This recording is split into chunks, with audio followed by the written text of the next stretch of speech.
Fala, meus amigos, sejam todos muito bem-vindos ao nosso septuagésimo segundo dia de devocional. Centésimo, septuagésimo segundo dia de devocional. E 172. E e hoje eu quero ler com vocês o texto de Gênesis 45, versículo 1 e 2. Está escrito assim: a essa altura, José não podia mais conter-se diante de todos que ali estavam e gritou: saiam todos da minha presença! Assim, ninguém mais estava presente quando José se revelou aos seus irmãos. Ele chorou tão alto que os egípcios o ouviram e a notícia chegou ao palácio do faraó. Eu quero começar esse vídeo falando para você que tem um propósito para sua dor. Tem um propósito para tudo que você está passando na vida. Eu quero contar a história de José, se você não leu ainda ou se você não lembra, mas José, ele era um menino, ele era de 12 crianças, ele era o 11º. Ou seja, ele era o segundo mais novo. E ele acumulou ao longo do tempo ali, quem cresceu. Se você está numa família grande, você sabe como funciona. Muitos irmãos ou coisa do tipo. Sempre tem o favoritinho, sempre tem o mais mimado, o mais bruto e etc e tal. Então você sabe como é uma família grande. Imagina, a família de José era uma família do pai, 4 mães e 12 crianças. Deveria ser uma loucura. E aí ele não cresce tendo muito o amor dos seus irmãos. Ele não cresce tendo o amor dos irmãos porque o pai dele tinha uma preferência por ele ali. Tinha colocado ele pra cuidar ali como se fosse cuidar dos seus irmãos. Ele era o dedo duro, ele era o X9. Ninguém gosta de X9. Então ele tinha que fazer, sabe, trazer pro pai dele o que os irmãos estavam fazendo. Ele tinha que ser o dedo duro ali, ele era o snitch, né? Ele era aquele que conta as paradas, né? O X9. E aí os irmãos não gostavam menos ainda dele. E aí ele ganha do pai uma roupa colorida, uma capa colorida para destacar mais ainda isso nele, né? Essa diferença entre ele e os irmãos foram criando dentro do coração deles ódio do irmão mais novo, né? Desse irmão o segundo mais novo. Até o ponto de que ele começa a ter sonhos, e os sonhos dele não eram sonhos ruins, eram sonhos interessantes, mas a forma como ele compartilhava, por talvez ser criança, não trouxe nada de bom. Porque os sonhos dele eram ali, os feixes se prostrando para o feixe dele, né? Como se os pais ali estavam, os irmãos tivessem que se prostrar para ele. E depois ele tem a das estrelas, da lua, do sol, e todas as estrelas da lua e do sol se prostravam diante dele, né? E aí até o pai dele falou: mas peraí, você está dizendo que eu vou me ajoelhar diante de você, eu vou obedecer você, você vai ter autoridade sobre nós todos, a tua família inteira. Então a forma como ele compartilhou os sonhos talvez também não foi das melhores. E aí José, quando o pai dele fala: ó, vai lá cuidar dos seus irmãos, os irmãos estavam tosqueando as ovelhas lá numa região mais distante. E ali eles decidem matá-lo. Eles decidem tirar a vida de José. Aí o mais velho, Rubens, se eu tiver bom de memória, ele fala: não é certo fazer isso com ele. Isso é errado, não tá certo. E aí Judá, enfim, os irmãos ali tem uma discussão entre... Bom, então já que a gente não vai... Jogaram ele no poço primeiro, né? Falaram: vamos largar ele aí pra morrer. Aí eles pensaram: não vamos fazer isso com ele não, porque Rubem tinha a ideia de deixar ele no poço, ir embora e depois, quando ninguém estivesse vendo, voltar para buscar o irmão. E aí acontece que eles decidem então vendê-lo. E aí eles vendem ele como escravo.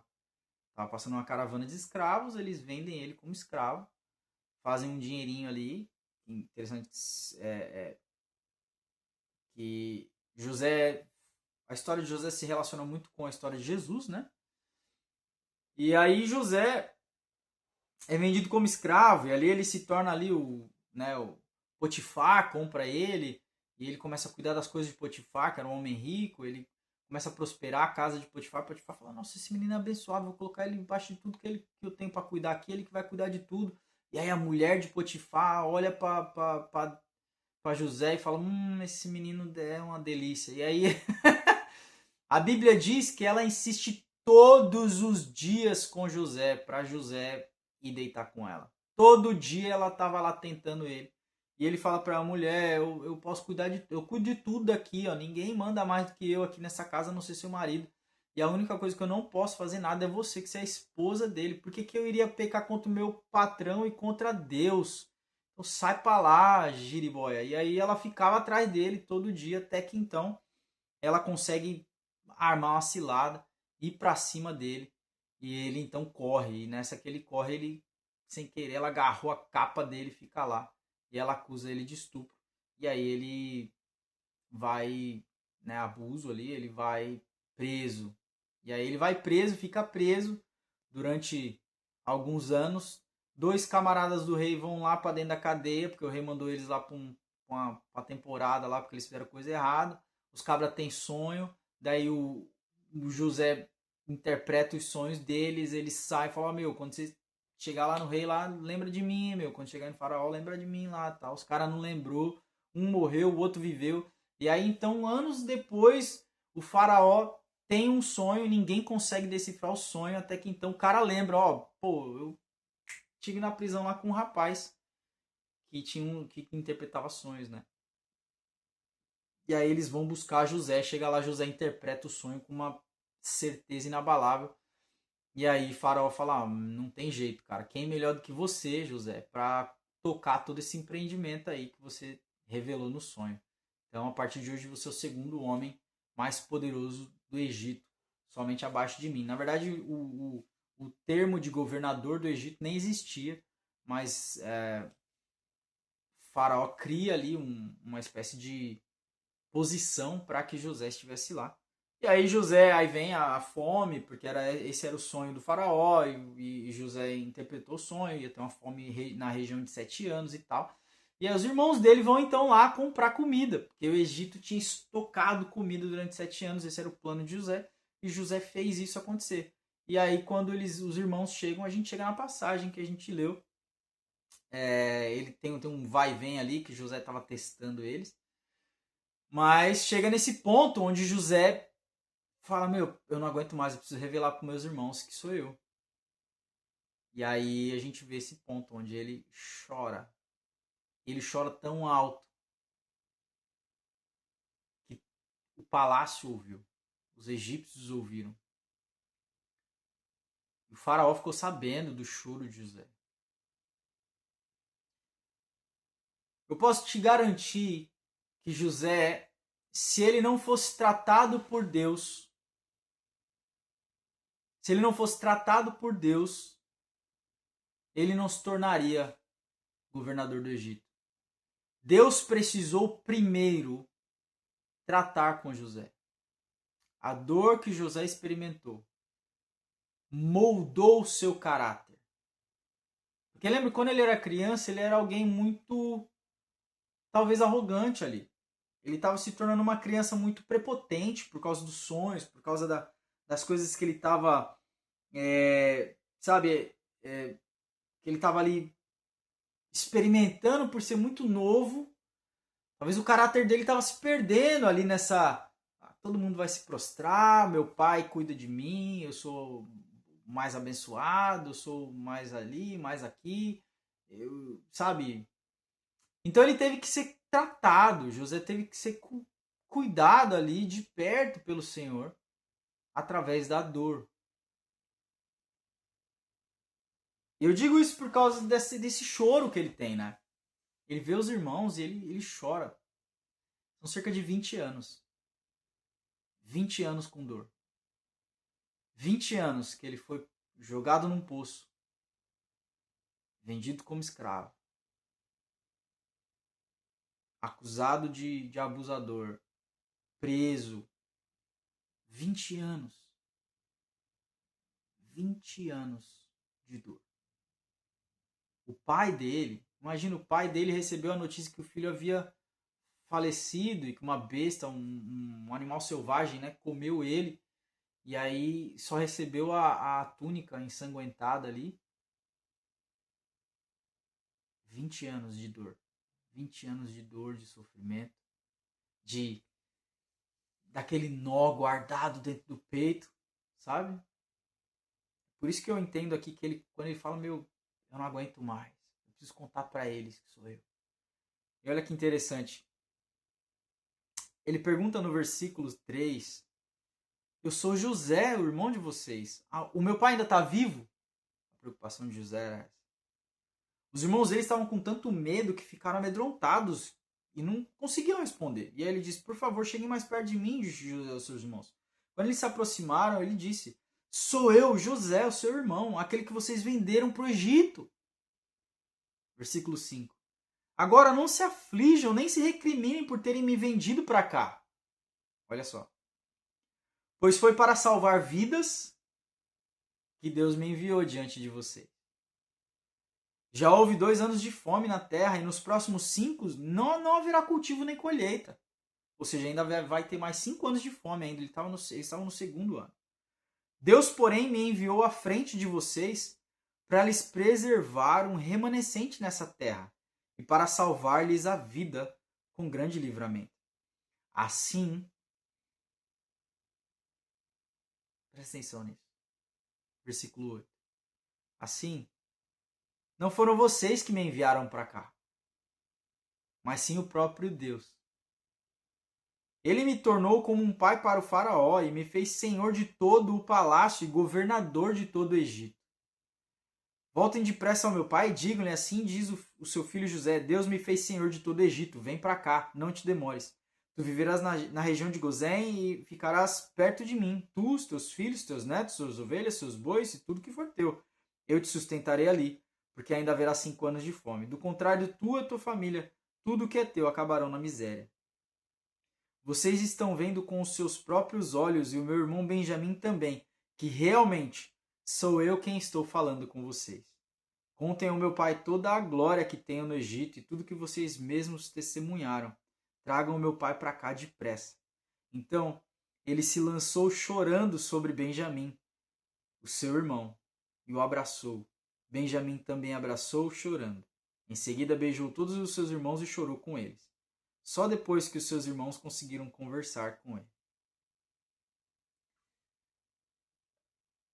O fato de José ter entendido isso. Ele chorou, doeu, a dor foi embora. E ele entendeu. Eu vim para cá não porque vocês me venderam, não é culpa de vocês. O Senhor queria que eu estivesse aqui, à frente de vocês. José entendeu o propósito da dor. José entendeu o porquê doeu tanto. Porque Deus queria ele numa posição que ele precisava estar com o coração completamente rendido e humilde na presença do Senhor. Caso contrário, sua arrogância, sua prepotência da infância. Se ele não fosse tratado, o que você acha que ele poderia fazer com seus irmãos quando ele percebeu que os irmãos deles estavam lá? Ele provavelmente teria um coração de punição, um senso de justiça. Ele com certeza traria destruição para o plano que Deus estava construindo na vida dele. Então a reflexão de hoje para você e para mim é: por que às vezes dói tanto? Porque existem propósitos maiores que a gente não compreende, que a gente não entende. Existem propósitos maiores que o Senhor está preparando o nosso coração e a nossa vida para que elas aconteçam. Então o desejo do meu coração para você é esse, é que você reflita hoje nas suas dores, nos momentos de dor, nas dores que você experimentou, e você possa, com a ajuda do Espírito Santo, com a ajuda de Deus, com a ajuda do Senhor, pedir que você entenda e tenha sabedoria para discernir o motivo da dor. o que Deus está tratando em você, o que Deus está construindo em você, o que Deus está moldando em você. Essa resiliência, essa força, essa, essa fortaleza sentimental, talvez, intelectual, pressão, sabe? Abandono, palavras duras, julgamentos, expulsão até. Eu não sei pelo que você tem passado, mas eu sei que tem propósito para sua dor. E eu só quero que você entenda isso. As dores nos levam a lugares que a gente nunca chegaria se o nosso caráter não tivesse sido construído daquela maneira. São coisas que os porquês, os comos, se existia outra maneira, tudo isso é em vão. E os homens não poderão responder. Mas um dia a gente pode responder para ele. Um dia a gente vai poder perguntar para ele. Um dia a gente vai poder estar face a face. E que dia maravilhoso será esse. Apenas confie no Senhor, no amor dele, na graça dele, que é sobre a sua vida. Que ele vai te esclarecer e trazer luz sobre o que quer você esteja passando. Amém? Deus abençoe sua vida e até amanhã.